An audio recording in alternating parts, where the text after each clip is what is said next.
இன்னைக்கு வேண்டுமென்றே திட்டமிட்டு சிறுபான்மை மக்களை உழப்புவதற்காக ஏதோ திரு ஸ்டாலின் தலைமையில் இருக்கின்ற கூட்டணி தான் சிறுபான்மை மக்களை பாதுகாப்பதை ஒரு மாய தோற்றத்தை ஏற்படுத்தி கொண்டிருக்கிறார்கள். சிந்தித்து பார்க்க வேண்டும். சிறுபான்மை மக்கள் அனைத்து இந்திய அண்ணா திராவிட முன்னேற்ற கழக ஆட்சி 10 ஆண்டு காலம் இருந்தது.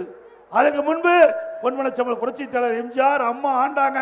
31 ஆண்டு காலம் தமிழ்நாட்டு மண்ணிலே ஆட்சி செய்த அரசு அண்ணா திமுக அரசு.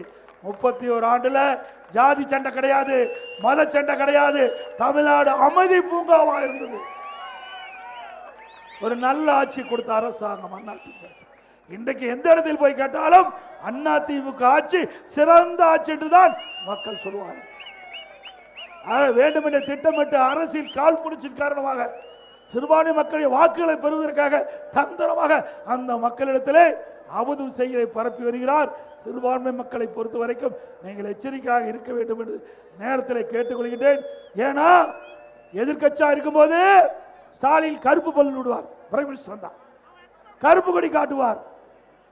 ஆளுங்கட்சியா வந்த உடனே வெள்ளை குடை பிடிப்பார். வெள்ளை குடை வேந்தார் திரு ஸ்டாலின்.